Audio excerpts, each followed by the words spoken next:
Diamonds, Eramallur, Vadathala.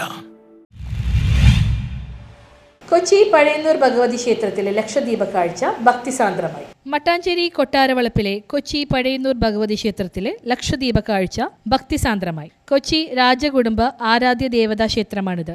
ക്ഷേത്ര ഉപദേശക സമിതിയുടെ നേതൃത്വത്തിൽ നടന്ന ദീപകാഴ്ച ഒരുക്കാൻ ഭക്തർക്കൊപ്പം വിദേശികളും പങ്കെടുത്തു. തൃക്കാർത്തികയോടനുബന്ധിച്ച് നടന്ന ലക്ഷദീപ കാഴ്ച ഒരുക്കുന്നതിന് ചിരാതുകൾ, കമ്പവിളക്ക്, നിലവിളക്ക്, ആലുവിളക്ക്, സ്തംഭവിളക്ക് തുടങ്ങി 6 അടി ഉയരമുള്ള വിളക്കുമുണ്ടായി. ക്ഷേത്രവളപ്പിലെ മഹാവിഷ്ണു ക്ഷേത്രം, ശിവക്ഷേത്രം, നാഗയക്ഷിക്കാവ് എന്നിവിടങ്ങളിലും ക്ഷേത്ര മൈതാനിയിലുമാണ് ദീപകാഴ്ച ഒരുക്കിയത്. കൊച്ചി NSS കരയോഗം പ്രസിഡന്റ് RS ശ്രീകുമാർ ലക്ഷദീപ കാഴ്ച ഉദ്ഘാടനം ചെയ്തു. ബ്രാഹ്മണസഭ മുൻ പ്രസിഡന്റ് V രാമലിംഗം, ക്ഷേത്ര ഉപദേശക സമിതി secretary B Jayachandramenon, treasurer Kavitha Harikumar, joint secretary Vishnuprasad, Devaswom officer Sreedeep എന്നിവർ നേതൃത്വം നൽകി.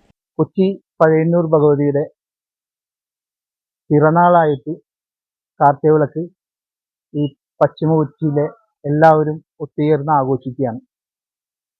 ലക്ഷദീപമാണ് നമ്മളുടെ ഇവിടുത്തെ പ്രധാന ദേവിക്കുള്ള വഴിപാട്. ഈ കാണുന്ന ദീപങ്ങൾ മുഴുവനും ഒരു ദിവസം കൊണ്ടോ 2 ദിവസം കൊണ്ടോ ചെയ്തേക്കുന്ന കാര്യങ്ങളല്ല.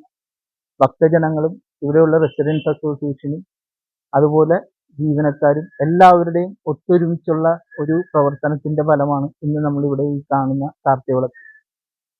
ഒരാഴ്ചയോളമായിട്ട് നിരന്തരം ഏത് സമയത്താണോ മഴ പെയ്യുന്നതെന്ന് അറിയാൻ പറ്റാത്ത ഒരു അവസ്ഥയായിരുന്നു. പക്ഷെ ദേവിക്ക് ഇത് ഇന്ന് ഏറ്റവും നന്നായിട്ട് ആഘോഷിക്കണം എന്ന് ദേവിക്കും കൂടി തോന്നിയതിൻ്റെ ഒരു അനുകൂല ചിഹ്നമാണ് ഇപ്പം നമുക്ക് ഈ കാണുന്നത്. നല്ല രീതിയിൽ ഈ പരിപാടി ഏറ്റവും നല്ല രീതിയിൽ നടത്താനായിട്ട് ദേവസ്വത്തിലെ ജീവനക്കാരും ദേവസ്വം ഓഫീസർ നമ്മുടെ കൂടെ ഉണ്ട്. കൊച്ചി പഴയന്നൂർ ദേവസ്വം ഓഫീസർ ആദ്യമായിട്ടാണ് ദേവസ്വം ഓഫീസർ ഇവിടെ വന്നിട്ട് ഒരു പരിപാടി നല്ല രീതിയിൽ ഇവിടെ ഇപ്പോൾ തുടങ്ങിയേക്കുന്നത്.